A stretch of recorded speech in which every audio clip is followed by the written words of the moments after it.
মাইয়াশফা শাফাতান হাসানাতিন ইয়াকুল লাহু নাসিবুম মিনহা ওয়া মাইয়াশ শাফাতান সাইয়্যাতান ইয়াকুল লাহু কাফলুম মিনহা। আবার ভালো কাজ যদি তুমি যাকে নির্বাচন করেছো, তোমার ভোটের মাধ্যমে সে নির্বাচিত হয়েছে, এমন যদি হয় যে সে যে ভালো কাজগুলি তার সবের একটা অংশ তুমি পাবে। মানুষের মধ্যে বিবাদ মিটানো এত বড় সওয়াব যে একটা হজের সওয়াব আল্লাহ তাকে দান করে। এখন আপনি দেখবেন যে আপনি জীবনেও হজ করেন নাই, কিন্তু আপনার আমলনামে হজের সওয়াব লেখা আছে। কোথা থেকে আসলো? যে আপনি যে লোকটাকে মানে ক্ষমতায় যাওয়ার জন্য আপনি ভোট দিয়েছিলেন, এই আপনার থেকে সে ক্ষমতা লাভ করে এই ভালো কাজ করছে, এই ভালো কাজের একটা অংশ আপনি পাবেন। আমি যদি একটা অসৎ এবং অযোগ্য ব্যক্তির পাত্রে আমার সমর্থনটা দেই এবং সেই ব্যক্তি যদি কোনো একটা অসৎ কাজ করে, অন্যায় কাজ করে, যেমন ধরুন এমন একজন নেতা নির্বাচিত করলাম, সে সংসদে গিয়ে একটা মদের লাইসেন্স দিল, মদ খাওয়াটাকে মানে তারা বৈধ করে দিল। ওই মদ যত মানুষ খাবে তার যত পাপ হবে, ওই পাপের একটা অংশ যিনি এই নেতাকে নির্বাচিত করেছিলেন, সমর্থন দিয়েছিলেন, তার আমলনামায় চলে আসবে। তাহলে আপনি যত বড়ই পরহেজগার হন, আপনি যত বড়ই তাহাজ্জুদ গুজারি হন আর রোজাদার হন আর হকপন্থী হন, কিন্তু আপনার একটা সমর্থনে যদি একটা অসৎ লোক, দুষ্টু লোক ক্ষমতায় যায় বা আসনে বসে, তার দ্বারা যদি দেশ এবং জাতির কোনো অকল্যাণ হয়, ওই অকল্যাণের যে পাপ, সে পাপের একটা অংশ আপনার ভাগে চলে আসবে।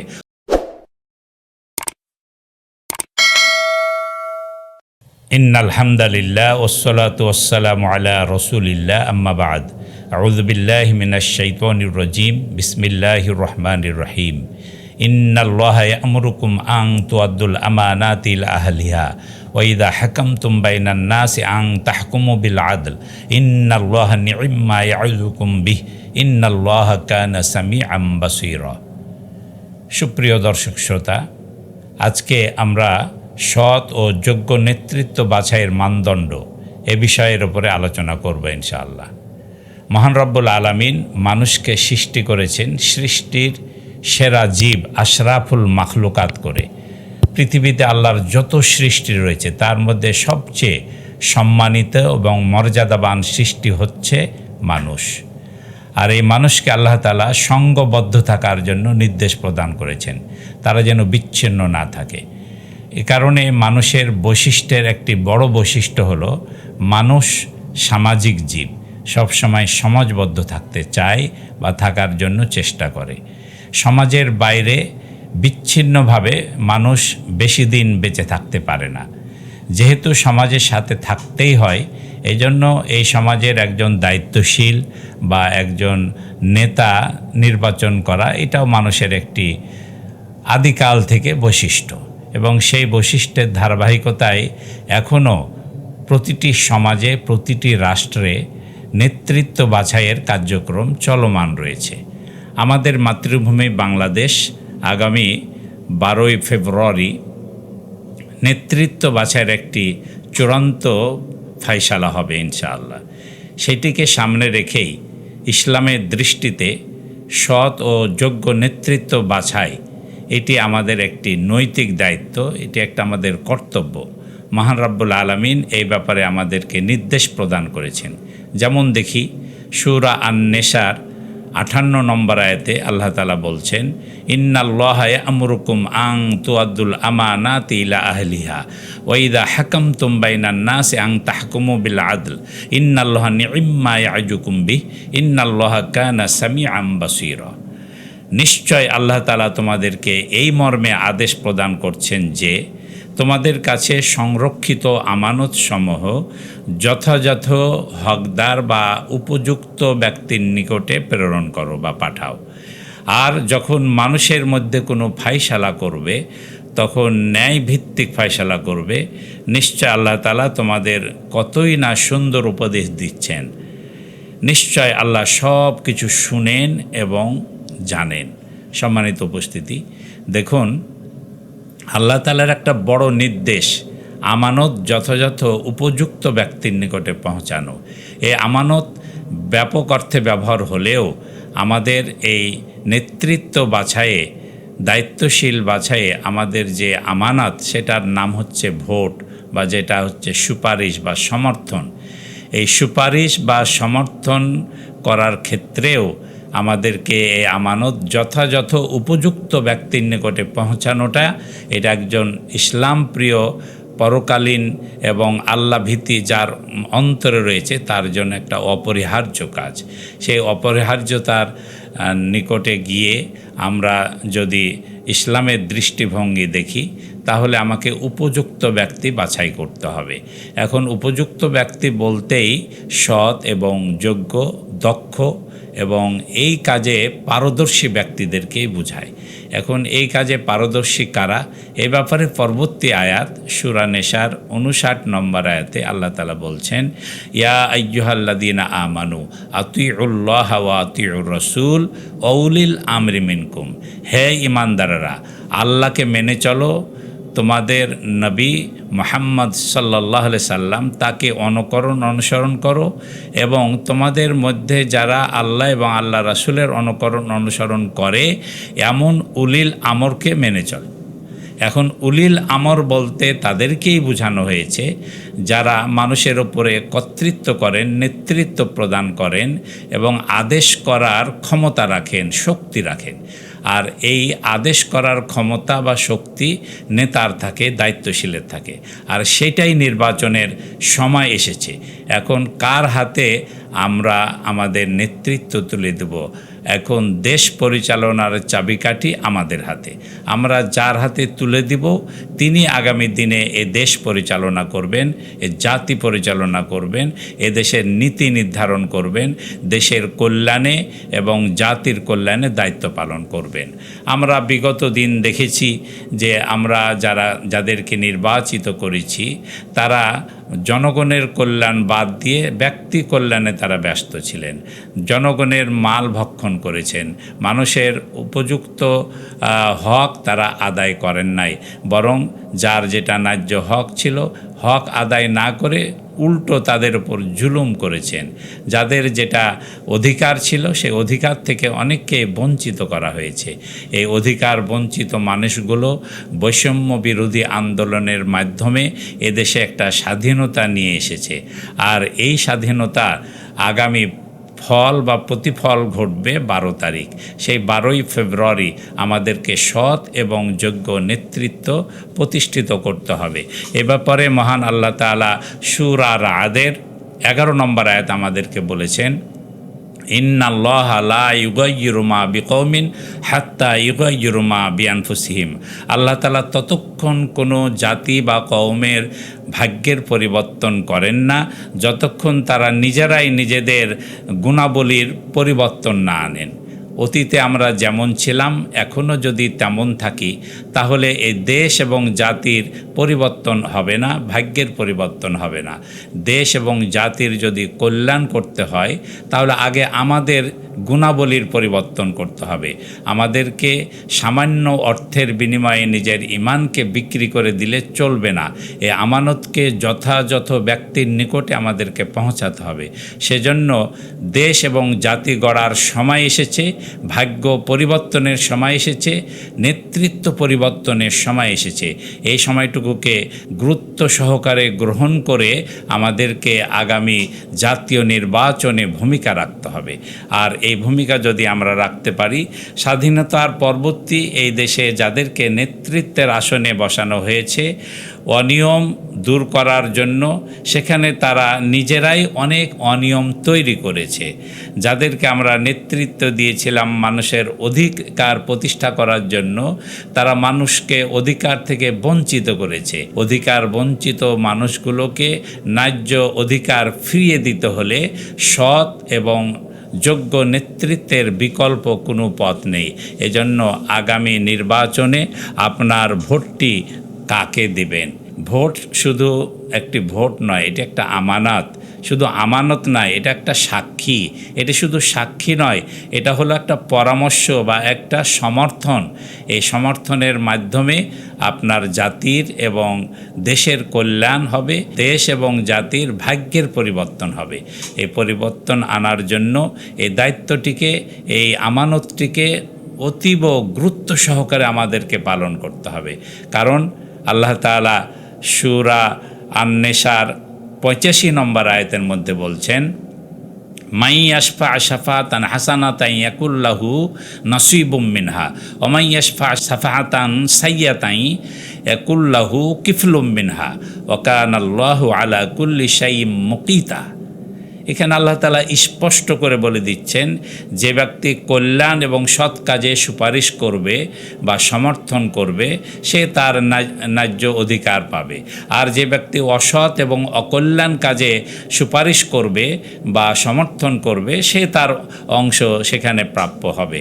তাহলে সব বিষয়ের উপরে আল্লাহ তাআলার নজরদারি রয়েছে।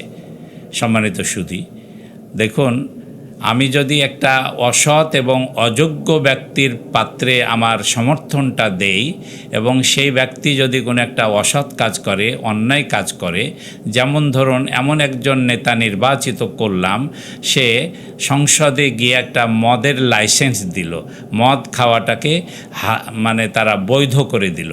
ওই মদ যত মানুষ খাবে তার যত পাপ হবে, ওই পাপের একটা অংশ যিনি এই নেতাকে নির্বাচিত করেছিলেন, সমর্থন দিয়েছিলেন, তার আমলনামায় চলে আসবে।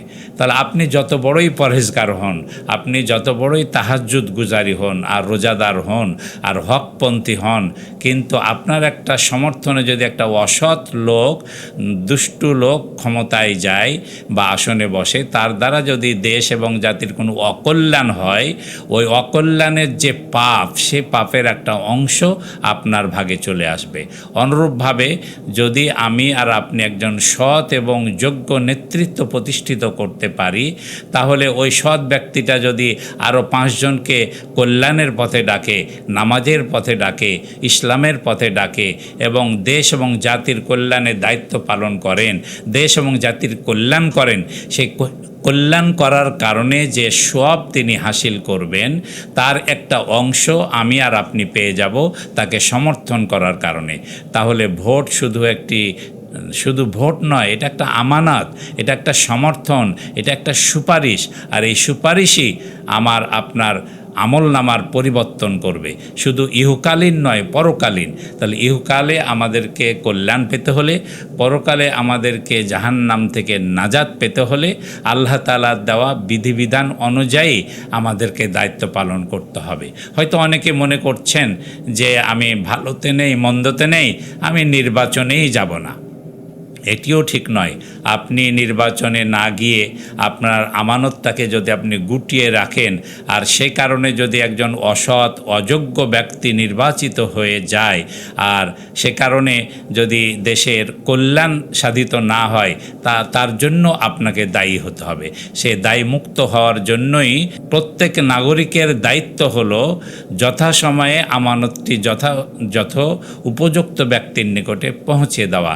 তাই আসুন, আগামী 12ই ফেব্রুয়ারি 2026 ত্রয়োদশ জাতীয় নির্বাচনে আমরা সৎ এবং যোগ্য ব্যক্তিকে বাছাই করি।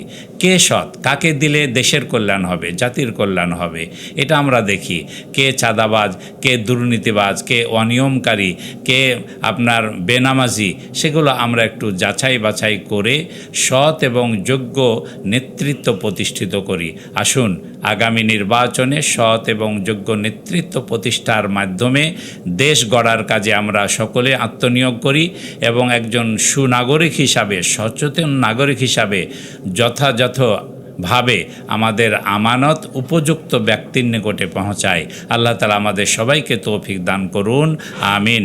আকুলু কওলি হাযা আস্তাগফিরুল্লাহ লি ওয়া লাকুম ওয়া লিসাইরিল মুমিনিনা মিন কুল্লি যামবি ওয়া আতুবু ইলাইহি ইন্নাহু হুয়াত তাওয়াবুর রহিম।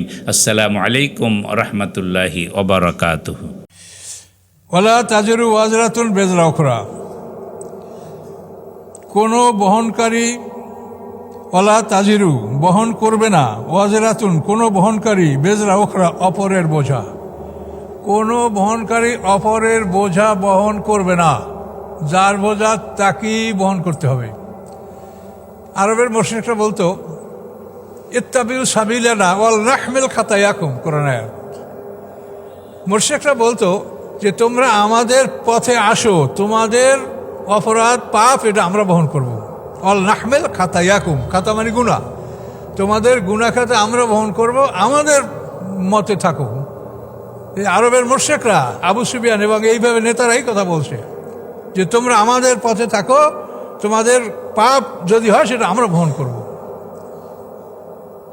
তো এভাবে ওলীদ ইবনে মুগিরার ঘটনাও কোরআনে আছে যে ওলীদ ইবনে মুগিরা একদল লোককে অর্থ দিয়েছিল কিছুদিন, আতা কালিলাম ও আকদা, যে সে অর্থ দিয়েছিল এই উদ্দেশ্যে যে তার শাস্তি এরা বহন করবে, ফেরেশতারা মারবে। ওলীদ ইবনে মুগিরা শুনে ভয় পাইছিল, 19 জন ফেরেশতা যোজকে। তো ওলীদ ইবনে মুগিরাকে আবু জাহেল এবং অন্যান্যরা বলল যে তোমার ভয় নাই, তুমি আমাদেরকে কিছু টাকা পয়সা দাও, তোমার তো অনেক সম্পদ আছে, তোমার পিটানগুলি আমরা বহন করব। তো সেখানেও আল্লাহ তাআলা ওই কথা বলেছেন যে ইব্রাহিম আলাইহিস সালাম, মুসা আলাইহিস সালামের কিতাবগুলি কি সে পড়ে নাই? সেই সব কিতাবগুলিতে লেখা আছে আল্লাহ তাজিরু ওয়াজিরাতুন বিজরা উখরা, কোনো বহনকারী অপরের বোঝা বহন করতে পারবে না, যার বোঝা তাকেই বহন করতে হবে। টাকা দিয়ে যদি পিটান ফিরানো যাইতো তাহলে বড় লোক তো সব জান্নাতি চলে যেত, তাদের আর শাস্তি হতো না, টাকা দিয়ে কিচ্ছু হবে না। তো এই জন্য আল্লাহ এই কথাগুলা কোরআন পাকে একাধিকবার বলেছেন, ওয়ালা তাজিরু ওয়াজিরাতুন বিজরা উখরা, বহন করবে না কোনো বহনকারী অপরের বোঝা, যার বোঝা তাকেই বহন করতে হবে। হ্যাঁ, তবে একটা জিনিস হবে, সেটা হলো কেউ যদি কাউকে বিপদগামী করে, তো ওর পাপ আর নিজের পাপ এটা ডবল হবে তার, আর ওর হবে সিঙ্গেল। মনে করেন একটা কিশোর, একটা যুবক একটা ছেলেকে নিয়ে সিনেমায় হলে ঢুকলো। এখন ওই ছেলে জানে না, কিন্তু ও ওকে বুঝে শুনে বা ওকে বন্ধুত্বশীল আচরণ নিয়ে গেল। এখন ও যে ওকে নিয়ে গেছে, এই জন্য ও নিয়ে গেছে, এই জন্য ওর পাপের 1 গুণ এর আমলে আসবে, আর নিজের 1 গুণ, 2 গুণ, আর ওর হবে 1 গুণ। কিন্তু ও নিষ্কৃতি পাবে না, ওর 1 গুণ হবে আর এর 2 গুণ হবে। এইটা সূরায়ে নেসার মধ্যে আল্লাহ বলেছেন, মাইয়াশফা শাফাতান হাসানাতান ইয়াকুল্লাহু নাসিবুম মিনহা ওয়া মাইয়াশফা শাফাতান সাইয়্যাতান ইয়াকুল্লাহু কিফলুম মিনহা। আল্লাহ বলেছেন পরিষ্কার যে ভালো কাজের সুপারিশ যে করবে, এই ভালো কাজের একটা অংশ, সবের একটা অংশ সে পাবে, আর মন্দ কাজের সুপারিশ যে করবে সে এই মন্দ কাজের একটা ফলাফল পাবে। এই যে না, এখন আমাদের সামনে নির্বাচন, এখন আমরা যদি এমন একটা লোককে নির্বাচন করি যে ক্ষমতায় এসে সে জনগণের ধন সম্পদ আত্মসাৎ করছে, চুরি করছে, তো হাসরের ময়দান দেখবেন যে ওই চুরির ভাগ আপনার আমলনামায় সাথে সাথে ফেরেশতারা লিখে রাখছে যে ওই লোক আত্মসাৎ করছে, যারা তাকে ভোট দিয়েছে প্রত্যেকের আমলে ওই আত্মসাতের পাপ লেখা হবে। তুমি তাকে ক্ষমতায় বসিয়েছো, তোমার ক্ষমতা বলে সে ক্ষমতা লাভ করে এই চুরি করছে, কাজে এটার ভাগ তুমিও পাবে। এইটা কোরআনে সূরা নিসায় বলেছেন, মাইয়াশফা শাফাতান হাসানাতান ইয়াকুল্লাহু নাসিবুম মিনহা ওয়া মাইয়াশফা শাফাতান সাইয়্যাতান ইয়াকুল্লাহু কিফলুম মিনহা। আবার ভালো কাজ যদি তুমি যাকে নির্বাচন করেছো, তোমার ভোটের মাধ্যমে সে নির্বাচিত হয়েছে, এমন যদি হয় যে সে যে ভালো কাজগুলি তার সবের একটা অংশ তুমি পাবে। মানুষের মধ্যে বিবাদ মিটানো এত বড় সওয়াব যে একটা হজের সওয়াব আল্লাহ তাকে দান করে। এখন আপনি দেখবেন যে আপনি জীবনেও হজ করেন নাই, কিন্তু আপনার আমলনামে হজের সওয়াব লেখা আছে। কোথা থেকে আসলো? যে আপনি যে লোকটাকে মানে ক্ষমতায় যাওয়ার জন্য আপনি ভোট দিয়েছিলেন, এই আপনার থেকে সে ক্ষমতা লাভ করে এই ভালো কাজ করছে, এই ভালো কাজের একটা অংশ আপনি পাবেন। এটা কোরআন দ্বারাই প্রমাণিত। ভালো কাজের সুপারিশ করলে ভালো কাজের ফল আপনি পাবেন, মন্দ কাজের সুপারিশ করলে মন্দ কাজের একটা অংশ আপনি পাবেন। কোরআনে সব বলা আছে, শুধু আমাদের মানে কোরআনকে আমরা ব্যবহার করছি না, এটা হলো আমাদের দুঃখজনক ব্যাপার। সব কথা কোরআনে বলা আছে, এবং কোরআনে যা শুনবেন এটা অথেন্টিক, নির্ভুল, কোনো রকমের মধ্যে কোনো সন্দেহ নেই। আল্লাহ বলেই দিয়েছেন আমার এই কিতাবে, জালিকাল কিতাবু লা রাইবা ফিহ, এই কিতাবের মধ্যে কোনো সন্দেহ নাই। কাজে আপনারা জীবনের সকল কাজগুলি এই কোরআন যেভাবে বলেছে এইটা বিবেচনা করে আপনি কাজ করবেন। কে খুশি হলো, কে বেজার হলো, এগুলো আপনার অত শেয়ার করারই দরকার নেই। থাকবেন চুপচাপ, কাজ করবেন কোরআন অনুযায়ী। কথা বুঝতে পারছেন? এটা নিয়ে শোরগোল করলে আপনি বিপদে পড়বেন, নানা রকম সমস্যায় পড়বেন। কাজেই আপনি কোরআন থেকে জানবেন, চুপচাপ থাকবেন, আল্লাহর কোরআন অনুযায়ী আপনি কাজ করবেন। এই হলো আমার পরামর্শ। এখন বোঝা তো বহন করতে এটা তো বললেনি, তারপর সামনে আল্লাহ কি বলেন, ওয়ান তাদু মুশকালাতুন ইলা হামলিহা যদি কোনো বোঝা বহন করার জন্য তোমরা কাউকে ডাকো যে ভাই আমার এই বোঝাটা তুলে দেন, তো মিলু মিনু সাই সে ও বোঝা থেকে কিছুই তোমার তুলবে না। আপনি রাস্তায় বসে যদি একটা বোঝা তুলতে না পারে একজনকে বললে ভাই আমার হেল্প করেন, আমার করবে। কিন্তু আল্লাহ বলছেন যে বিচারের মাঠে যখন তুমি বিপদগ্রস্ত হবে, তো ওয়ান তাদু মুশকালাতুন ইলা হামলিহা, যদি তুমি ডাকো কোনো ভারী বোঝা বহন করার জন্য, লা ইয়াহমিলু মিনু শাই সে কিছুই বহন করবে না, তাকাবেই না তোমার দিক। ওয়ালাউ কানা যার কুরবা, যদিও সে তোমার নিকটতম আত্মীয় স্বজন হয়, সে যদি তোমার নিকট আত্মীয় হয় তবুও তোমার ডাকে সাড়া দেবে না, তোমার কোনো বোঝা সে বহন করবে না। ইন্নামা তুনজিরুল্লাযিনা ইয়াখশাউনা রাব্বাহুম, এখন আল্লাহ রাসূলকে বলছেন নিশ্চয়ই আপনি ভয় দেখাবেন তাদেরকে, ইয়াখশাউনা রাব্বাহুম বিল গায়েব, যারা তাদের রবকে ভয় করে না দেখে। যারা রবকে না দেখে ভয় করে তাদেরকে আপনি সতর্ক করুন। আর কি করে তারা? ওয়াকামুস সালাত, সালাত কায়েম করে। অমান তাজাক্কা, এবং যে পবিত্রতা অর্জন করে, ফাইন্নামা তাজাক্কা লিনাফসিহি, সে পবিত্রতা অর্জন করে তার নিজের জন্য। পবিত্রতা, জাকাত হলো মালের ময়লা, জাকাত যখন মাল থেকে বাইর করবেন তখন মাল পবিত্র হবে। মোশরেকদের পবিত্রতা হলো কলমা পাঠ, মোশরেকরা গোসল করলে পবিত্র হবে না, কিন্তু আপনারা মোমেনরা গোসল করলে পবিত্র হবেন। পবিত্রতা বুঝতে হবে। তো এভাবে আল্লাহ বলেন যে পবিত্রতা অর্জন করে সে তার নিজের জন্যই করে। ইলাল্লাহিল মাসির ওয়া ইলাল্লাহিল মাসির, এবং তোমাদের সকলের প্রত্যাবর্তন আল্লাহর কাছে, সবাই আমরা আল্লাহর কাছে যাব।